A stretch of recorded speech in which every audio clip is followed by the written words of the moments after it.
Estamos de volta com o Religare. Hoje eu converso com o professor Leandro Garcia Rodrigues, da Universidade Católica de Petrópolis.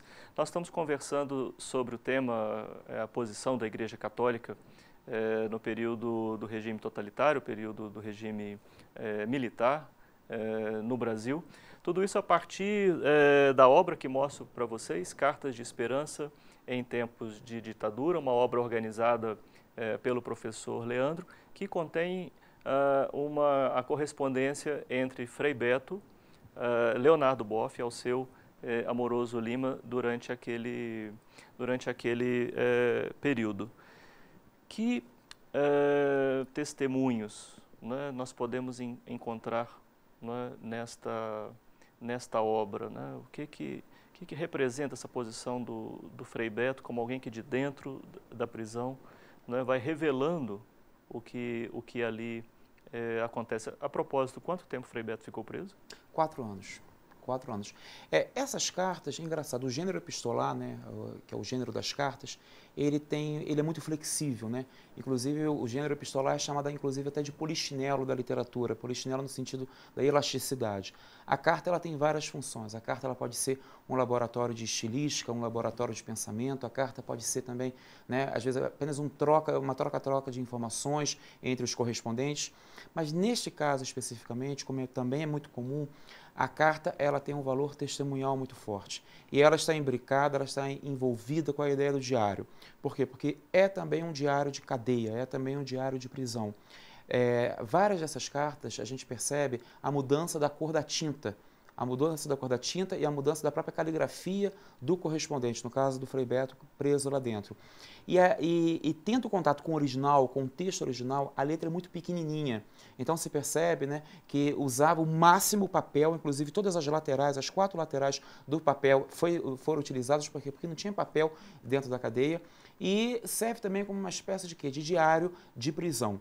Então, elas têm um valor testemunhal de vida, um valor testemunhal de história, principalmente.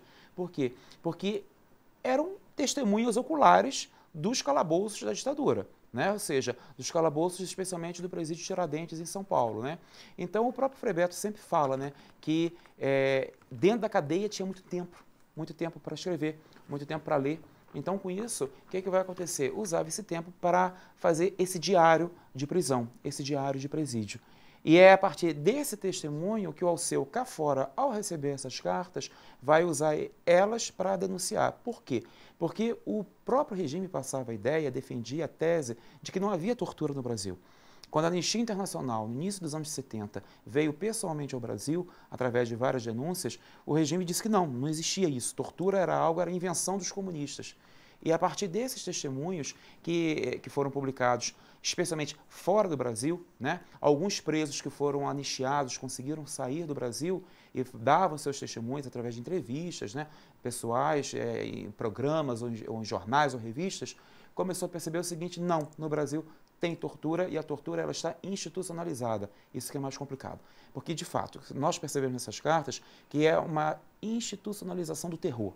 Né? Era algo institucional, era algo defendido, era algo aprendido, porque vários militares foram fazer cursos de tortura no Pentágono americano.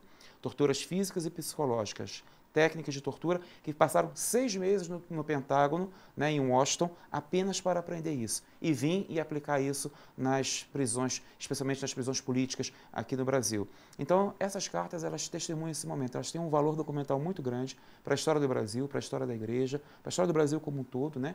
E é um misto de diário e de carta. Aí, tem alguns momentos que a gente não sabe exatamente a fronteira entre a carta e o diário. Eu prefiro dizer que é um híbrido, né, desses 2 gêneros de escrita. Sim. Você saberia precisar com que frequência essas cartas eram trocadas? Se houve um momento em que houve uma correspondência mais intensa entre os autores aqui? As cartas só podiam sair quando tinha visita. Então eles usavam as visitas, especialmente as visitas femininas, que na época não eram revistadas. Então mãe, irmã, né, às vezes esposa, se fosse o caso, a pessoa ser casada. Então, naquele momento, as mulheres não eram revistadas. Então, eram através delas que muitas dessas cartas saíam.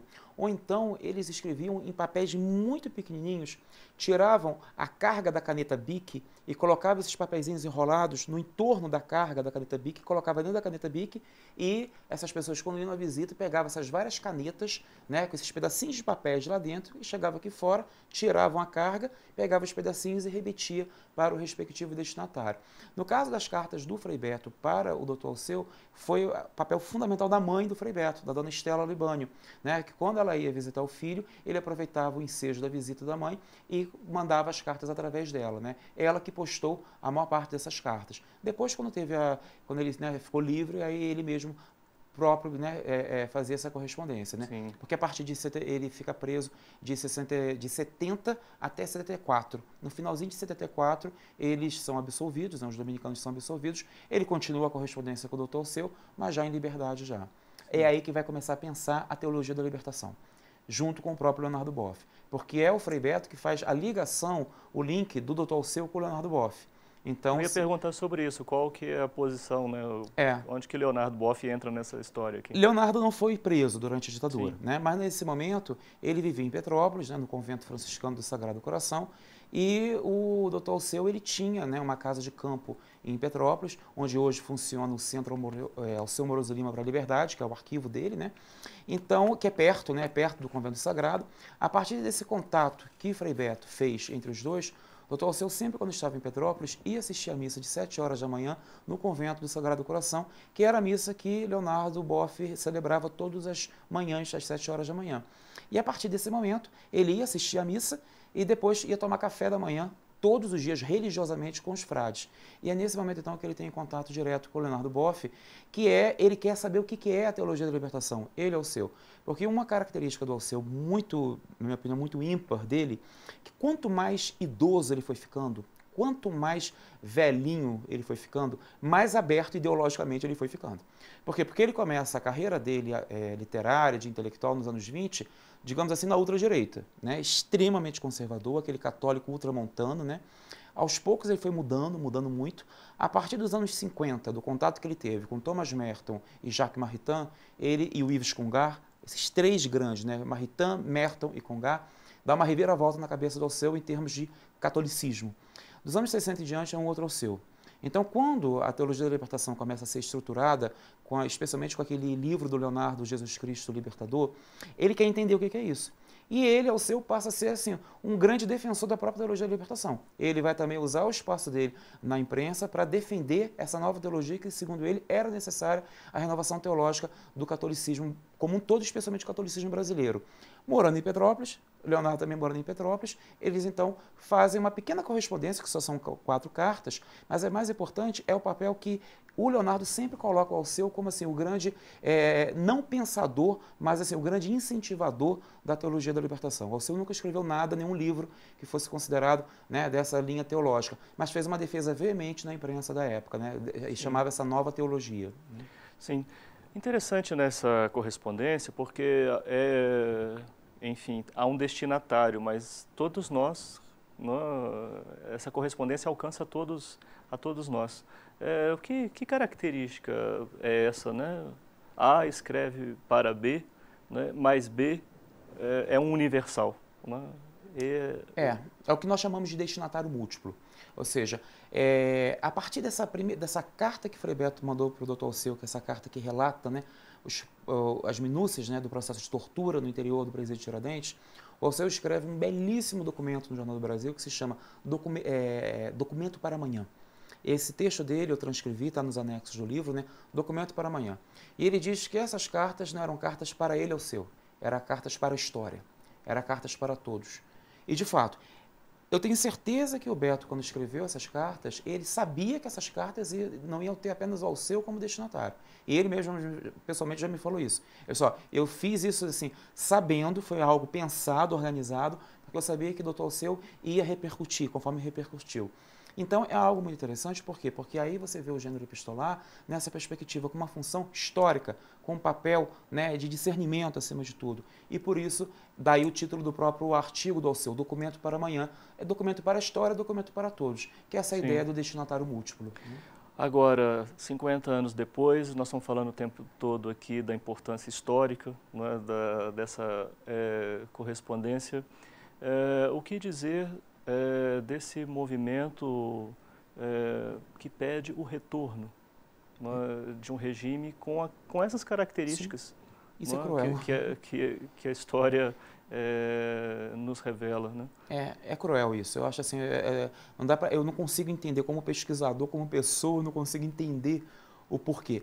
Graças a Deus é minoria, né? Eu acho que é minoria. A gente percebe nessas últimas manifestações que dentro mesmo desse grupo que manifesta, né, contra o momento político brasileiro, dentro desse próprio grupo, a parcela que quer de forma veemente o retorno da ditadura, né, eu acho que é uma parcela pequena, mas é uma parcela que faz barulho, é uma parcela midiática, é uma parcela que tem um espaço, digamos assim, nos grandes veículos de mídia, né?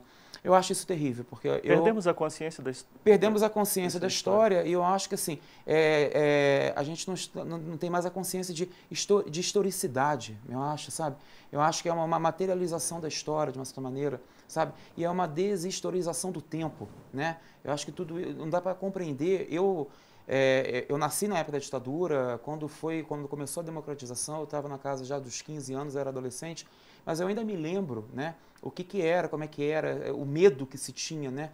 E meus pais, especialmente, que foram jovens durante o momento do regime, né, eles sempre comentam comigo, e basta a gente estudar para saber, ou seja, basta a gente pesquisar para saber que foi um terror institucional, um terror institucionalizado. Eu não consigo entender como é que ainda se defende o retorno desse regime. No regime democrático, todas as vozes têm o seu espaço. Mas assim, eu acho assim, uma completa incoerência, um completo paradoxo histórico alguém querer uma situação como essa, querer que retorne um regime como esse. Mas infelizmente é o que a gente está vendo por aí nos dias de hoje, né? Nesse momento político, né? Muito obrigado, Leandro, pela sua participação aqui no Religare. O professor Leandro Garcia organizou a obra Cartas de Esperança em Tempos de Ditadura, publicado pela editora Vozes. O Religare de hoje fica por aqui. Um abraço muito cordial e até a próxima semana com o novo Religare, Conhecimento e Religião.